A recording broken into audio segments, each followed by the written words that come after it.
Dans la pierre, l'être est présent. Dans le végétal, il est vivant. Dans l'animal, il est intelligent.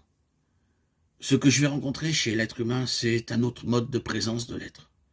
L'homme est conscient de lui-même, il peut poser un acte et une estimation sur ce qu'il est en train de faire. Je ne crois pas que l'homme soit un singe nu. Il serait tout aussi ridicule de dire que l'animal est une plante qui aboie. Il y a une continuité, c'est toujours de la présence de l'être, mais avec un saut qualitatif, une nouvelle qualité de présence. Où situer la présence d'un organisme de télésurveillance? C'est une intelligence artificielle qui s'inspire pour une grande part de l'intelligence animale. Beaucoup de gens qui travaillent dans l'informatique s'intéressent au comportement des animaux, particulièrement des rats. Pour construire des robots, on s'inspire du comportement animal. Il y a une continuité du réflexe, du stimulus-réponse. Quel mode d'intelligence et de présence pouvons-nous dans une intelligence artificielle, cybernétique, pouvons-nous trouver? Ce n'est pas une intelligence humaine, car il manque la conscience. Ce que je ne trouverai pas chez le chimpanzé, je ne le trouverai pas non plus chez l'ordinateur. De la même façon, je peux être surveillé, observé, mais l'appareil vidéo ne portera pas de jugement sur la qualité de mon être. Il faut bien reconnaître ce passage à un autre niveau lorsque nous parlons de présence humaine. Dans le domaine de la psychologie, même dans les instituts transpersonnels, on veut encore mesurer cette intelligence. Je ne parle pas ici des quotients intellectuels. Invité dans un laboratoire de UCLA, la question de notre patron était « Quelle est la meilleure méditation du monde ?» Il y avait des représentants de toutes les religions. Il y avait un moine zen, j'étais le chrétien de service.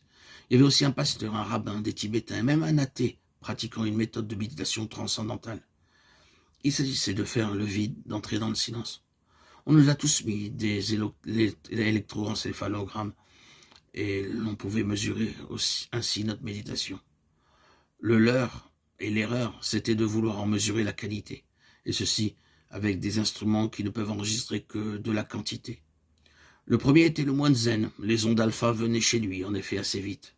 Le tout dernier était le rabbin. Je me rappelle avoir dit à ce psychologue, un docteur en psychologie, « Vous mesurez ce qui n'est pas mesurable. Pour le rabbin, la méditation, c'est discuter avec Dieu, c'est lui crier dessus, comme Job, qui n'est pas content de ce qui se passe, de l'injustice. La prière du rabbin ne va pas produire des ondes alpha, puisqu'elle est faite d'émotions.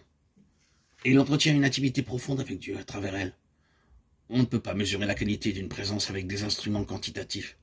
Ce que l'on peut mesurer, ce sont les effets d'un certain nombre d'ondes, mais pas la qualité de l'être.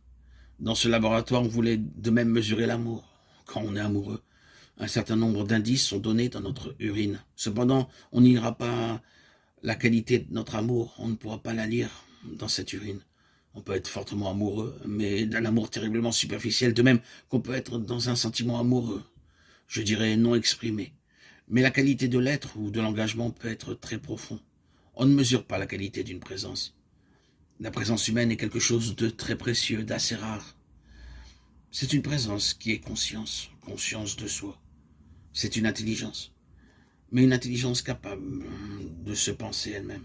C'est non seulement le cerveau dont parle Jean-Pierre Changeux, mais aussi une intelligence capable de penser le cerveau.